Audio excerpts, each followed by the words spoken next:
The talent issue is something I've mentioned before, but it's a big deal. It's going to become a lot bigger deal, and the impact that it can have on all of us is really significant.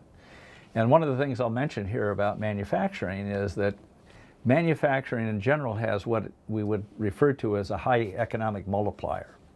For example, for every job at an auto manufacturer, that's a Ford, GM, Toyota, Honda, FCA, for every job at one of those manufacturers, there are 9 other jobs in our economy. Those jobs are in suppliers, or those jobs are in spin-off jobs, the grocery stores, clothing shops, restaurants, whatever.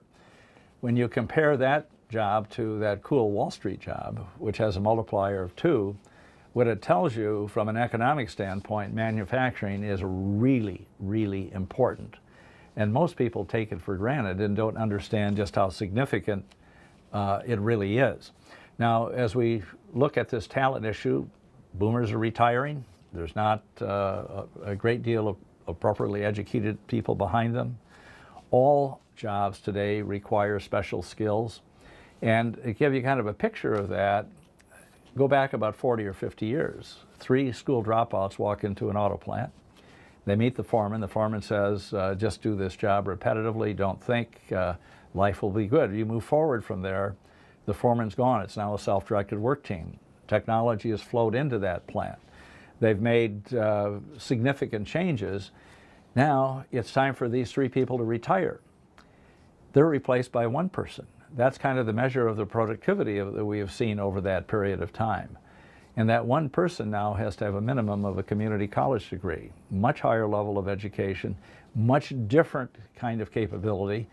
Technology has flowed into that plant, and this person coming in has to basically understand that technology and doesn't have 40 or 50 years to learn it. So it's a big deal. The K through 12, kindergarten through 12 pipeline is not adequate. And one of the concerns that we have is that we are not helping people understand the reality of the world today. For example, most schools have taken out shop. When I was a kid, I grew up in the city of Detroit, Northwest Side. I went to public school. I had wood shop in high school or in grade school, machine shop, metal shop, drafting in high school. Tremendous preparation for an engineering program. I came here to the University of Michigan. And one of the things that I was surprised at, scared me to death when you're going to go to the University of Michigan in engineering, this is going to be really tough. It was like going from grade 12 to grade 13 because of the great schooling I had in Detroit, which was both in terms of English, math, and stuff like that, but also the hands-on skills. It was not a problem. And today we have taken shop classes out mostly for a couple of reasons. One, shop classes are expensive. You've got machinery that kids have to work on. And the shop teacher can earn about 3 times as much money out in the other world than as a teacher.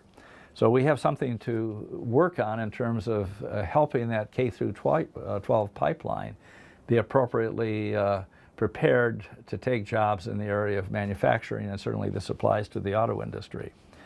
Another aspect of when we think of talent, most people, when you think of an auto plant, you see a picture of an assembly line. Now, unfortunately, the picture you see is typically an old assembly line, not the high-tech modern assembly line. But the reality is that when you're looking at jobs in, say, auto or manufacturing in general, they start at the earliest stages, the preparation of the materials, the tools, the dies, the design, the actual manufacture, through sales and service. And that whole spectrum is really what we think of as a part of manufacturing today. And every one of those jobs has special skills that go beyond just a traditional K through 12 education. So if you're going to be a part of this industry, and there are tremendous jobs available, that education is absolutely important. Another way to kind of look at this is numerically. And that is, in the next few years, with the retirement of the boomers, across our economy, we will be short over 2 million people with an appropriate education in manufacturing. And what that means with the economic multiplier on those manufacturing jobs is a pretty serious impact economically unless we begin to produce the young people. Another thing about manufacturing and talent and it's kind of implied with the higher level of education that's required, is it is very high tech today. We still kind of have the impression that tech is in Silicon Valley. But if you look at the typical car today with the multiple computers that are a part of it, you look at the manufacturing operations, what we're dealing with in this industry and manufacturing in general is an extremely high level of very sophisticated technology. It's become a little bit more visible as we talk about autonomous vehicles and so on, but when you get inside a modern vehicle, the technology is amazing. In fact, compare it to the old rockets to the moon and so on. You've got a whole lot more technology in a car than you did back in those days. It's just a very different world. One of the organizations that we've started a couple of years ago is called Building America's Tomorrow. And basically it's focused on how do we get the message to young people in K through 12. There are great jobs awaiting if you have the right education. And the time to think about that is when you're young, not when you're graduating from high school and college. And buildingamericastomorrow.com, you could see a video that I think illustrates what we're talking about. It's a big deal. Great careers are available, and we today do not have an adequate pipeline of young people to sustain manufacturing as we know it in this country. One of the most important regulatory issues that the industry faces is what we call CAFE. It's Corporate Average Fuel Economy. And these are standards on the fuel economy of current vehicles. Today we're looking forward to the potential of 50+ miles per gallon standards in the 2020s. What that's going to be, it's all subject for review, but it's very complex. There's a footprint policy, I don't want to go into detail on it, but it says that some people need bigger vehicles, like a truck versus a mini car, and so they adjust for that. We're in this review period right now. We don't know exactly what's going to happen, but that's one of the uncertainties with respect to the Trump issue. Now there is tax credits. For example, Tesla out on the West Coast makes electric vehicles. Their major source of income, they're not profitable yet, their major source of income is selling tax credits to companies that will permit them to sell cars at the current fuel economy standards. For example, FCA, Fiat Chrysler, is one of the major purchasers of tax credits from Tesla. And that's just one of those little things that's hidden from view that most people don't know about. But energy issues, where's our future energy going to come from? We're really into potentially electrification, solar cells, wind power, all kinds of different things. But we have a lot of petroleum products still in the ground.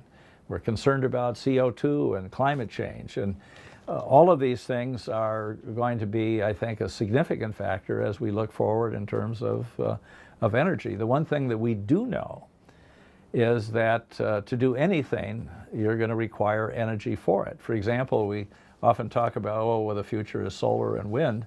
Well, what happens if you have power demand and the wind isn't blowing or the sun isn't shining? A big deal. We look at climate change and say, well, electrification is zero climate change. Not so. For example, you'll notice that you often see birds perched on wires. Why are they perched on wires? They're warm. They're radiating heat to the atmosphere. They're a contributor to climate change if you look at it in that respect. So the energy issues are very complex and they're not going to go away. And of course, what's going to happen with Trump here, the current fuel economy standards are under review, and probably a few weeks or a few months we're going to hear something, but we know something's going on. And finally, we have to recognize that when we're talking about people, the cost-value issue is really important. What does it cost me for what I'm going to get in terms of value? What I've shown here is a very simple graph. And basically, it's for a typical person that drives about 15,000 miles a year. And depending on the fuel economy and the cost of fuel, you can see how much that person is going to spend on fuel. And of course, a few years ago, we were thinking that we were going to see $4 or $5 dollars per gallon. That didn't happen. You know, it's in 2 something now. We don't know exactly where it's going to go in the future. Energy prices are moving up a little bit right now. But as we move to higher levels of fuel economy, the value to the consumer for improved fuel economy gets smaller and smaller. For example, if you've got a truck that gets 10 miles per gallon, you could take it 10 to 20 miles per gallon, you're halfway to zero. To get the next half to zero, you know, infinity miles per gallon, you've got to go to infinity, and you can't do that. It's not realistic. And as we improve fuel economy, the value to the consumer gets smaller and smaller. Now let's say you're going to go from 40 to 45 miles per gallon, and that's going to cost another $4,000 or $5,000 for the technology in the vehicle to do that. If I'm going to save $100, but it's going to cost me a few $1,000s to do it, I may not want to do that. So you can never take the consumer, and I would say / voter, out of the picture. That cost-value trade-off is very important, and it probably always will be. We mentioned a little bit about materials before, but what we're facing now is a really intense competition in materials. Lightweight materials would be aluminum, magnesium, high-strength steels. Wow, you know, there's just all kinds of different things that are happening in this area. And it's very hard to make decisions, because by the time you make a decision and put something into production, there might be a new material. But you have to move forward, you have to always look ahead, and the materials issues are really complex. It's not static, it's very dynamic. We have to look at the current production system, and I'll give you an example of this. When you make bodies, we use a technology called resistance welding. You put 2 pieces of steel together and you pass a current through it, and it welds those pieces together. As many of you are aware, a few years ago, Ford shifted to aluminum in their F-Series trucks. Very high volume vehicle, 700,000 or so a year. But they had to totally change the manufacturing system from resistance welding in their body shops to basically glue and rivets. Now, there was kind of an intriguing dimension to this, because there was technology to weld aluminum, but General Motors happened to own that technology. So Ford really had to do something different. So it's an extremely complex picture with you know, a lot of uncertainty as we look forward. You'd like to be able to modify your current production system to handle the future system. But the economics ultimately are really important, because you can bring a new material, and that is great, but if it costs too much, the consumer doesn't value that. That's a very big deal. Another thing is the value of weight savings. Certainly, if you can reduce the mass of a vehicle, that's going to have an impact on fuel economy. But generally, what we have found is that that impact can be fairly small compared to the added cost of the new materials. And that's one of the dynamic issues that the industry is facing today, and you have to live with it. Another, and I kind of mentioned this, with Ford going to aluminum in their truck bodies, GM has stayed with steel, and particularly in the truck. Their new pickup truck will have aluminum hoods, doors. These are sort of separate panels, but the basic panel will be high-strength steel. Ford has done a tremendous job with their aluminum, but everybody else has done a tremendous job with steel. And when you look, for example, at that new GM pickup truck that was just announced here a couple of weeks ago at the Detroit Auto Show, they've taken nearly 500 pounds out of the weight of that vehicle. And so the weight difference with the aluminum body vehicle is really pretty small. And when you start looking at an evaluation in terms of cost and all the other kinds of things, it's a really complex issue. It's kind of a fun one to be watching as an outsider, but I can surmise that the people that are in the middle of this issue are continuing to lose sleep because of the uncertainty. But then nothing is for sure forever. And what that says is that I'm going to do this from here to as far as I can see into the future. That doesn't work anymore because of the rate of change of technology in all aspects of the business. And that's just life in the fast lane. And if you can't deal with it, you got to get out of the fast lane because the auto industry, anywhere, everywhere you look, is all fast lane today. Another issue that is publicized really quite a bit is the issue of future power plants. What are we going to see tomorrow? Are we going to have conventional gasoline engines or diesel engines? Are we going to have hybrids? And there's a whole different variety of different hybrids. Are we going to have pure EVs, electric vehicles? How about fuel cells? For example, fuel cells, everybody is working on these things. They have tremendous potential, but the fuel cell has been 10 years away for about 40 or 50 years. And we still haven't really got our hands around the problem. Right now, Toyota is selling in a very restricted location in California some fuel cell vehicles, and they're terrific. But are they ready for prime time? Are they going to go across the landscape? Or we look at diesel engines. We look at the problem VW had with cheating in terms of the standards that permitted under normal driving conditions much higher levels of nitrogen oxides in the exhaust. So the politics in this are very, very tricky. And we don't know exactly what's going to happen, but every one of the HAV manufacturers that I mentioned earlier is working on all different aspects of this. For example, GM and Honda have a joint venture working on fuel cells together. And what we're seeing is what we think of kind of as co-opetition, where companies are cooperating in one space but competing in another space. Most people are not aware that Ford and General Motors have jointly developed the 9 and 10-speed transmissions that are now becoming available. They worked a number of years ago on 6-speed transmissions. And they work together, and then over here they compete fiercely against one another. The answer in future powertrains we don't know. One of the key issues is the cost of a battery. And right now, that cost is well over $100 a kilowatt hour. A kilowatt hour is just how much energy is stored in that battery.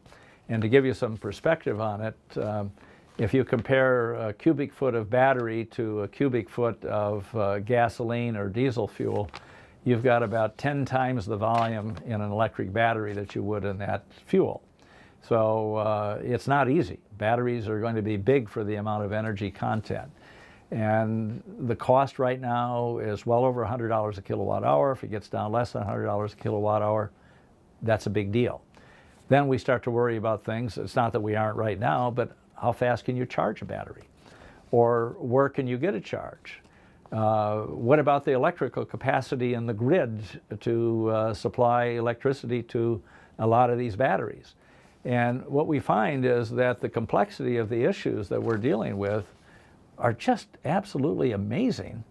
And as outsiders, we kind of look at this and don't think it's a big deal. It is a really big deal. And of course, when you look at the spectrum of stuff going on, it's all a big deal in this business because of the complexity of the world that we live in today. Future fuels, it's another kind of an up and in the air thing. Is it petroleum? Are we going to be able to make biofuels? A few years ago, the idea is that we could turn waste into biofuel. Today, we're mandated to use ethanol in gasoline. Ethanol is a biofuel. It's typically made from corn. Where's that going to go in the future? What about hydrogen? Even ammonia could be a fuel.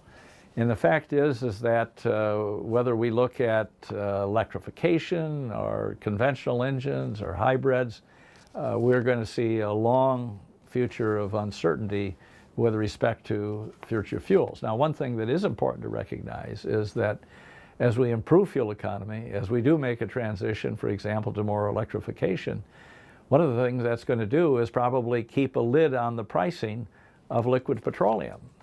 That is less use, lower cost, and that's going to even more complicate the whole issue of future fuels than we're dealing with right now.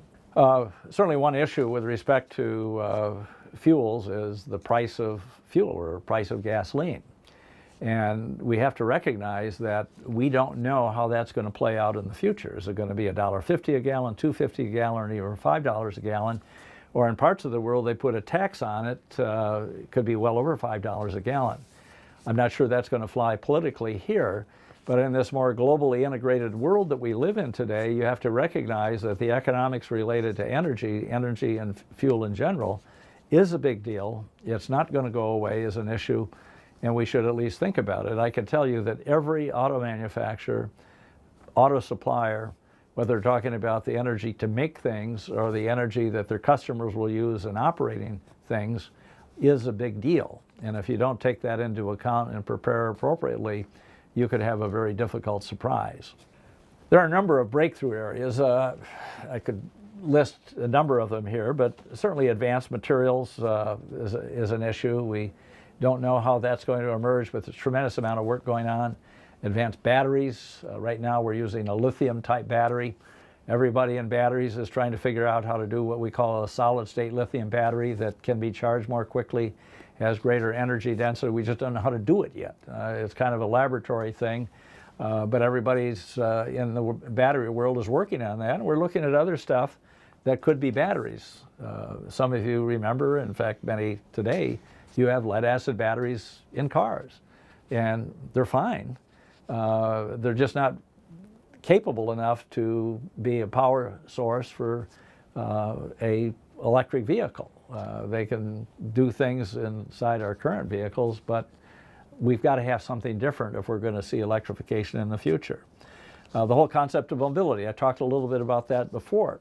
How are people going to move? You know, I said, well, everybody's sort of moving to the city, and so we're talking about more city movement than country to city. But an interesting thing is happening. Young people love to go to the city. Young people get married. Young people have kids. And guess what? They move to the suburbs with their kids. And so we're in an extraordinarily dynamic situation where we have the city, tight urban areas. We have the suburbs. We have the rural areas. We've got real rural areas. And somehow, with the technology and the future vehicles, we have to be able to accommodate all of those things. But the most important thing is to get people to move. Now, we use cars only a fairly small fraction of the day, 15 minutes, half hour, something like that. So with mobility, that could really change the game in terms of cars. Now you have a car that's operating all the time, moving people around. It's operating maybe 15 hours a day rather than 15 minutes a day.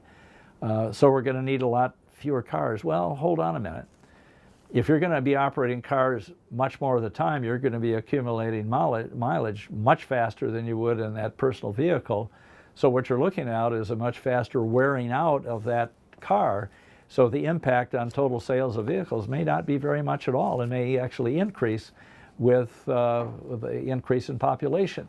It's just one of the uncertainties that we're dealing with. Autonomous vehicles, talked a little bit about that before. The idea that we're not going to be able to drive in the future. We're going to let the computer drive. And there are some tremendous incentives for autonomous technology. For example, most accidents are caused by driver's error. We would expect to see potentially a dramatic reduction in fatalities, injuries, accidents. Obviously have an impact on insurance costs.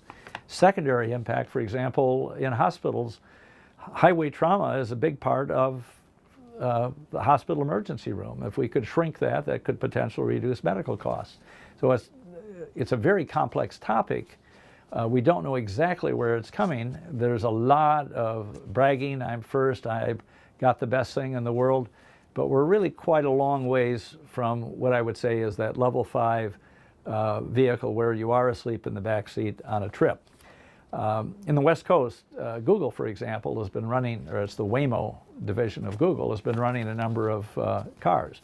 These still have drivers in them so they can take over in case something goes wrong, but they're in a number of accidents. And one of the most common accidents is the Google car comes up to a traffic light, the light turns yellow. What does the Google car do? It stops. That's what the computer tells it to do. The driver behind the Google car says, I can make that light, and hits the Google car in the rear end. How do you deal with weather changes? Things that are that can be very difficult to predict, surprises. And when you talk about how perfect this has to be, some people say, well, 99% perfect. No, it's 99.9999, lots of nines, because now the liability is really transferred to the provider of the technology, the car maker, whoever provides the technology. And these liability issues, particularly in our country, with the trial lawyers. I've never been in a city around the country where I haven't seen ads by trial lawyers. Got a problem? Come to me. I'll fix your problem. And that's one of the most serious issues that you deal with when you start talking about autonomous vehicles. It's happening probably not quite as fast in a general sense as we'll see in some of these localized areas. For example, GM has announced they will have full autonomy in a number of the Chevy Bolts. That's their electric vehicle, but they'll be defined for use in very defined urban areas. And it'll be a while before those vehicles can really spread across the landscape. But it's an important technology, it's an exciting one, and it's one that has very high value. So this business of breakthrough areas lists 4 of them, but there are others. A lot of them are in tiny details, and you see things that are happening that are significant. For example, there's a new technology in steel. There's a company called Flash Bainite that can take an inexpensive low-carbon steel, and with the means that they have to heat treat that, can turn it into the ability to compete with a high-strength steel at a fraction of the cost. Is this going to happen right away? No, but it's in a pipeline, and we see a lot of different things like this. We see a continuously variable transmission technology coming out of Austin, Texas, from a company called Fallbrook Technologies. It's now moving into some auto suppliers. You could hear an announcement, and that might give 10+% improvement in fuel economy. So, you know, stay tuned. There's a lot of interesting stuff going on, and breakthroughs are happening all the time. In most cases, they're just invisible to the average person. Knowledge today is the competitive edge. We've talked a little bit about this in terms of appropriate training for jobs that are related to manufacturing. Big deal. It is really important. But when we're looking at knowledge, and it is so many different kinds of knowledge, it's obviously technical type knowledge, it's knowledge of knowing what the market is going to do. I think most people have noticed you buy something from Amazon, and all of a sudden you see an Amazon ad in your browser for something that looks like what you might think of besides what you bought through Amazon. So we're in an era of absolutely exploding knowledge and innovation, and that's the reality. And I think the assumption that you would have to make is that it's going to increase in its rate. I mean, we are in a period of dramatic change and probably an increasing rate of change. Innovation. And when we talk about knowledge, the whole idea, and we've talked about this earlier, is that we need to never stop trying to be creative, bringing new knowledge into the game. Innovative people and companies are going to win this competition, and it's a short-term win. I mentioned earlier Clay Christensen's book, and you can be sure that every one of those disk drive manufacturers, when they became the standard, thought they had conquered the world. And then not long later, they were gone and somebody else felt they had conquered the world. So you've got to continue to think in the head. Static is no longer a good thing. It takes a team. And this is an issue that is important in a lot of ways. It's certainly important in terms of the complexity that we're dealing with in the world, that no one individual or small group has all of the expertise that they need. You've got to bring a team together. It also has significance in terms of leadership. Because what we're seeing, as I mentioned earlier, in terms of the business model, we are moving from a king-type leader, I'm the boss, do everything I say, to a team-type leader. And the team leader says, it's it's us, it's we, it's the team. They're never putting the emphasis on themselves. The emphasis is on the team. And you see modern leaders in the industry, for example, Alan Mulally, who was an absolutely dramatic leader at Ford, was a consummate team leader. You look at Mary Barra, who was the CEO at GM. It's all about the team. And when you talk to these people, you never hear them say I, me. It's always we, us. It's also an indicative of one of the great team building kinds of things that is a part of our lives today. And that comes in sports or in organizations like the Boy Scouts, Girl Scouts, where you're thinking about the group, not just the individual. In fact, a friend of mine who was CEO of a significant company, not auto, but in house goods, cabinets and things like that, had been a football player at the University of Michigan. And one of the things that he learned from Bo Schembechler is it's the team, the team, the team. And one of the things that he said is he's looking at future executives. His idea was to look at people that had some team sports background. Because when you're a part of a football team, a baseball team, or basketball team, or whatever team sport you're dealing with, you have to think in terms of the team. It's not all quarterbacks. In fact, if you had a football team with 11 Tom Brady's on the field at one time, you'd lose every game. You got to have a nice quarterback like Tom Brady, but you've got to have other people at other positions to bring their skills to the whole kind of thing. So the whole concept of leadership is really a big deal today, and it's something that my background is in engineering. And if you look at people that are often leaders in manufacturing, they often come from finance or engineering. And as a prof, I saw in engineering that a significant fraction really of engineering students tend to be more introverted, and introverts tend to be a little bit more focused on, I've got to prove myself versus the team. And it's one of the challenges that we face is how do we adjust to the whole concept of leadership appropriately to be a true team person versus a king person. The king just doesn't work anymore at all. Another thing that we have to understand is that we have to look across traditional boundaries. And that means it's not just auto, it's beyond. And I'll give you an example of this. We created an organization called Auto Harvest, autoharvest.org, and what it is a marketplace for intellectual property. You can look at it and do some things. But I was giving a talk in northern Michigan, the Traverse City area, I guess it was about a year ago. And it was to their economic club. And then afterwards, I was in a meeting with a manufacturing group that they had in the area, because in the Traverse City area up in northwest Michigan, they had over 150 companies manufacturing things there, some auto suppliers, some other things. And their big question was, where are we going to find the talent that I talked about earlier? After the meeting, somebody came up to me, one of the people came up to me and said, I'm from Stryker. Stryker is one of the leading medical tech firms in the world. They're located in Kalamazoo, Michigan. And it's a surprise of daylights out of me. He said, I'm involved in Auto Harvest.